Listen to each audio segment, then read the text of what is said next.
সুপ্রিয় দর্শক শ্রোতা, আসসালামু আলাইকুম। যে যেখানে আছেন ভালো থাকবেন সেটাই প্রত্যাশা করি। বাংলাদেশের অস্থির রাজনীতিতে প্রতিনিয়ত নিউ ডাইমেনশন হচ্ছে। বিএনপি কি সত্যি সত্যি কুলহারা হয়ে গেল? সাংবাদিক মাসুদ কামালের ভাষায় মাইনকা চিপায় পড়ে গেল? এরকম বিষয় নিয়ে আজ আপনাদের সঙ্গে খুবই সংক্ষেপে কিছু কথা বলবো। আপনারা সবাই অবহিত আছেন, বাংলাদেশের শেখ হাসিনা সরকারকে একটি সহিংস আন্দোলনের মধ্য থেকে সরিয়ে দেওয়ার পরে ক্ষমতায় যাবার যে প্রতিযোগিতা হয়েছে, সেই প্রতিযোগিতায় নীতি নৈতিকতা বিসর্জন দিয়ে অনেক কিছু ছাড় দিয়ে এমনকি দেশের স্বাধীনতা সার্বভৌমত্বে প্রশ্নে যেগুলো গুরুত্বপূর্ণ সে বিষয়গুলোকে আপোস করে কে দ্রুত ক্ষমতায় যাবে এই কম্পিটিশন হচ্ছে। আমি বেশ কিছুদিন পূর্বে আমার একটা ভিডিও কন্টেন্টসে বলেছিলাম, বিএনপি ক্ষমতার কাছাকাছি যেও এখন যোজন যোজন দূরে। এটা নিয়ে বিএনপির অনেক শুভাকাঙ্ক্ষীরা কর্মীরা নানা রকম বিরূপ মন্তব্য করেছিলেন। আমি সেখানে বিভিন্ন সমীকরণ মেরুকরণের তথ্য উপাত্ত দিয়ে কথা বলেছিলাম।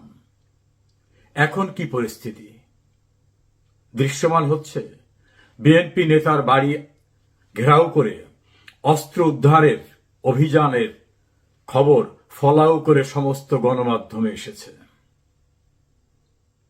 বিএনপির একজন কম্পারেটিভলি ক্লিন ইমেজের নেতা, সাবেক প্রতিমন্ত্রী, তাকে এয়ারপোর্ট থেকে ফিরিয়ে দেওয়া হচ্ছে। আর একজন গুরুত্বপূর্ণ নেতা, সাবেক মন্ত্রী, তাকেও জানিয়ে দেওয়া হয়েছে আপনি বিদেশে যাওয়ার চেষ্টা করবেন না, আপনার ব্যাপারে গোপনে নিষেধাজ্ঞা দেওয়া আছে। দুই মন্ত্রীর এই পরিস্থিতি। আরো বেশ কিছু নেতা ইতোমধ্যে গ্রেপ্তার হয়েছে নানা অজুহাতে।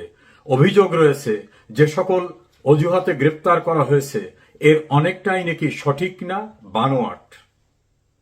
এর সঙ্গে যুক্ত হতে যাচ্ছে খুব শিগগিরই বিএনপির তৈরি করা অপারেশন ক্লিন হার্টের মতো অঘোষিত আরেকটি অপারেশন শুরু হবে।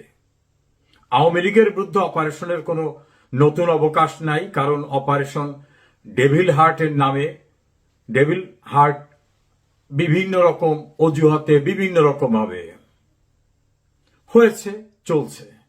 বিএনপি একটু ফুরফুরে মেজাজে ছিল, ভাবটা যেন ক্ষমতায়, এবং শেখ হাসিনাকে সরিয়ে দেওয়ার পর তো তেমনটাই আচরণ করেছে বিএনপি।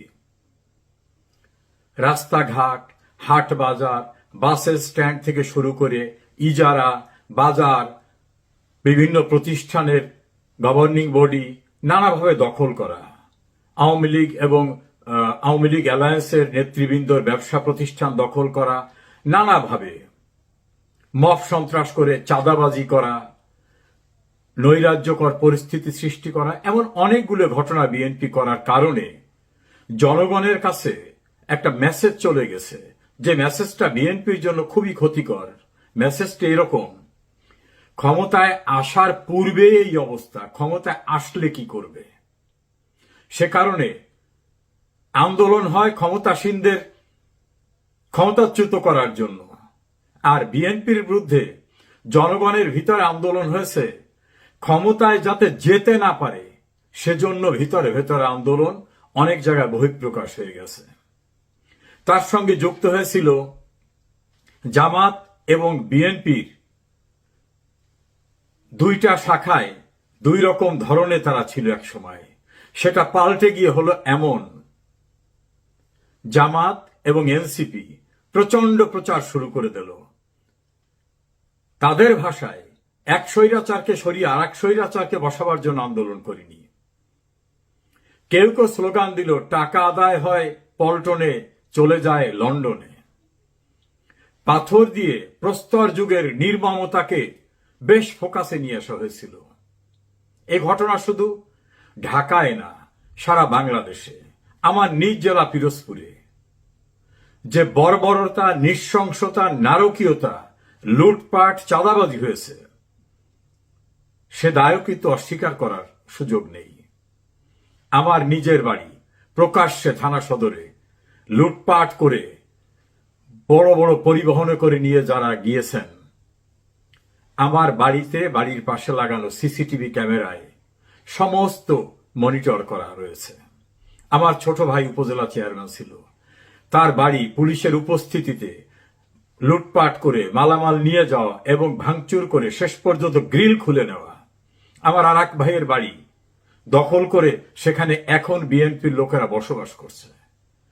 আমার জেলা সদরে জেলা আওয়ামী লীগের সভাপতি, দুইবারের সাবেক এমপি, তার নিজের বাড়ি, তার ছোট ভাই পিরোজপুর পৌরসভার বারবার নির্বাচিত মেয়র, তার বাড়ি, তাদের অপর ভাইয়ের বাড়ি, জেলা যুবলীগের সাবেক সভাপতি আখতারুজ্জামান ফুলুর বাড়ি,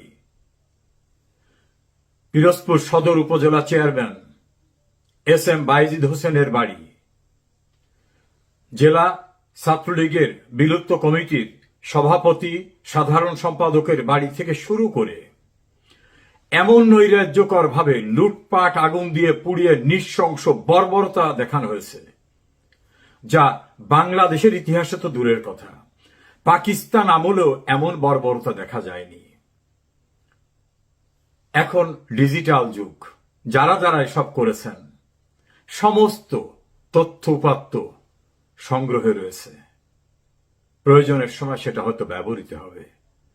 তার চেয়ে আরো একটি উল্লেখযোগ্য বিষয় হল সরকারের 3টি গোয়েন্দা সংস্থা ডিজিএফআই, এনএসআই এবং পুলিশের স্পেশাল ব্রাঞ্চ এই সমস্ত ঘটনার উপরে রিপোর্ট করে রেখেছে। সেই রিপোর্টে ভয়ঙ্কর সব তথ্য এবং বাস্তব তথ্য ফুটে উঠেছে।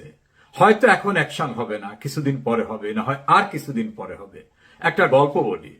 আওয়ামী লীগ ক্ষমতায় থাকা অবস্থায় আওয়ামী লীগের এক গুরুত্বপূর্ণ নেতা, তিনি আওয়ামী লীগের শীর্ষ নেতাকে বলছিলেন, আমরা তো এখন ক্ষমতায়, আমাদের পিছনে কেন এনএসআই, ডিজিএফআই ইত্যাদি ইত্যাদি লেগে আছে। উনি বলেছিলেন, ওদের কাজ ওরা করবে, এখন তোমরা ক্ষমতায় আছো, তোমাদের বিরুদ্ধে অ্যাকশন হবে না, সময় মতো গুলো ব্যবহৃত হবে। যারা নৈরাজ্যকর পরিস্থিতি বিএনপি, জামাত, এনসিপি করেছেন, তাদের সমস্ত তথ্যপত্র শুধুমাত্র যারা ক্ষতিগ্রস্ত তাদের কাছে আছে তাই নয়, সরকারি গোয়েন্দা সংস্থা সেই রিপোর্টগুলো সাবমিট করে রাখছে। আমার একটা রিপোর্ট দেখার সুযোগ হয়েছে গোয়েন্দা সংস্থার, বেশ বেদনার্ত হৃদয়ে দেখলেও আমি খুব খুশি হয়েছি যে ভয়ঙ্কর সব তথ্য উঠেছে।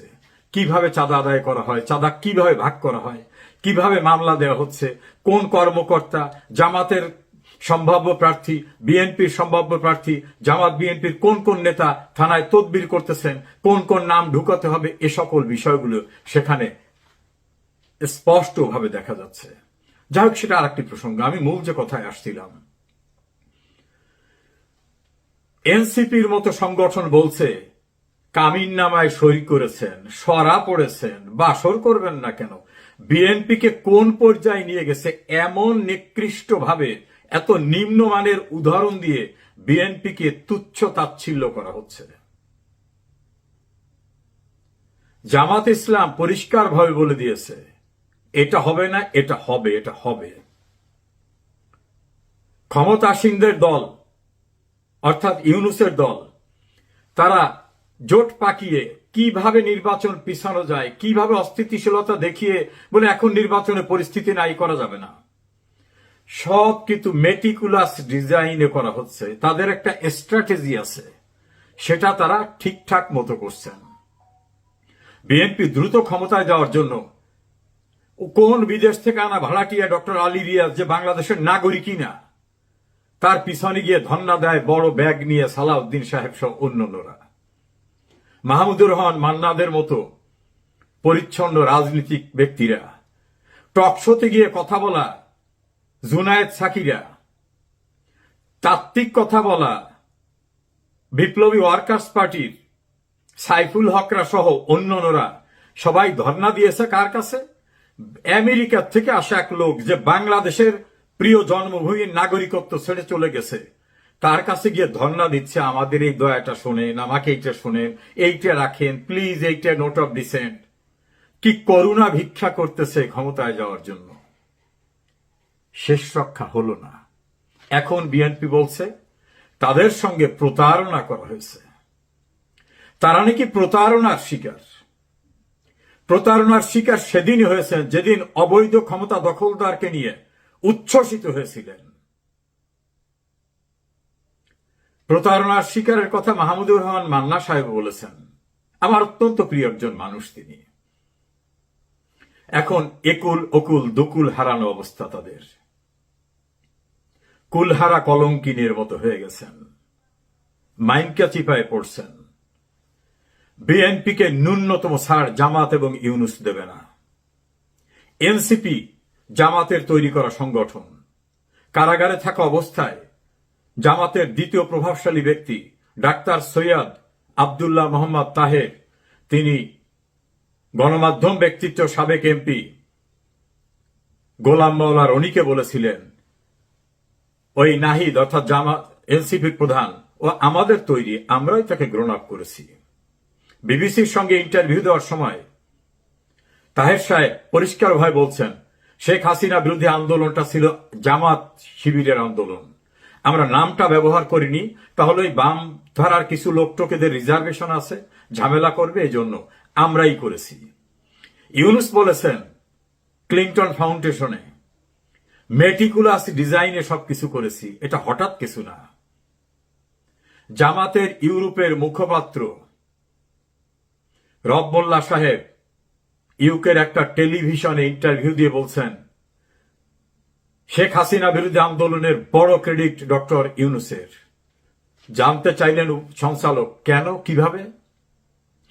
বললেন, লবিস্ট ফার্ম নিয়োগ করা, লবিস্ট ফার্মের সমস্ত টাকা পয়সা দেওয়া, অর্থাৎ শেখ হাসিনার বিরুদ্ধে বিশ্ব শক্তিকে কাজে লাগানো, বাংলাদেশে টাকা পয়সা দেওয়া, এটা ডক্টর ইউনূস দিয়েছেন। এই কথাগুলো শেখ হাসিনা বিভিন্ন সময় বলতেন।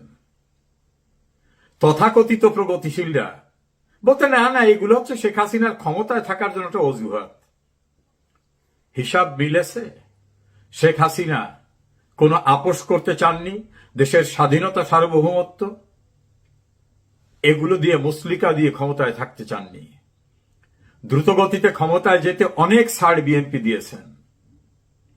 লন্ডনে ইউনূস এলে তার সঙ্গে গোপন বৈঠক করার পরে বিএনপির যারা একটু সোচ্চার ছিলেন, গয়েশ্বর রায়, মির্জা আব্বাস সহ সবার মুখে কস্টেপ মেরে দিয়েছেন তারেক রহমান। কোনো কথা বলবেন না। এমনকি বিএনপির মহাসচিব মির্জা ফখরুল ইসলাম আলমগীরকে মাইনাস করে জিয়া পরিবারের আত্মীয় এবং ক্ষমতার প্রভাবান্বিত সালাউদ্দিন সাহেবকে দায়িত্ব দিয়েছেন সবকিছু দেখভাল করার। কদিন আগে দেখলাম ডক্টর মঈন খান কি যেন বলতে চাচ্ছিলেন সাংবাদিকদের, সালাউদ্দিন সাহেব তাকে থামিয়ে দিয়ে নিজেই বললেন। এখন সেই সালাউদ্দিনই বলছেন যে আমাদের স্বাক্ষর করা কাগজ সরিয়ে ফেলা হয়েছে।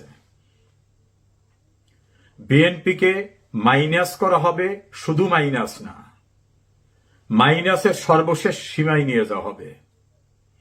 এক হলো শেখ হাসিনাকে সরিয়ে দেওয়ার পর লুটপাট, ভয়ঙ্কর নৈরাজ্য, সহিংসতা, মব সন্ত্রাসের কারণে বিএনপি জনগণের কাছে অপমানিত হয়ে গেছে, আর দ্রুততার সঙ্গে ক্ষমতায় যাওয়ার প্রতিযোগিতার পথে বিষাক্ত কাঁটা বসিয়ে দিয়েছে তাদের একসময়ের আপনজন জামাত, এনসিপি।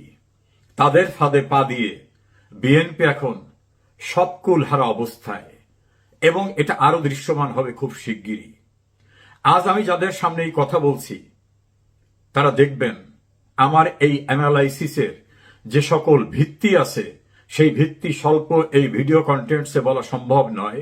তবে আমি নিশ্চিতভাবে আপনাদের তথ্য দিচ্ছি, বিএনপিকে রাস্তায় বিষাক্ত কাঁটাবিদ্ধ অবস্থার ভিতরে ফেলার জন্য যা কিছু করার দরকার, সে ব্যবস্থা পরিকল্পিতভাবে একটা সুপরিকল্পিত স্ট্র্যাটেজিক প্ল্যানের মধ্য থেকে অন আফটার অ্যানাদার করা হচ্ছে।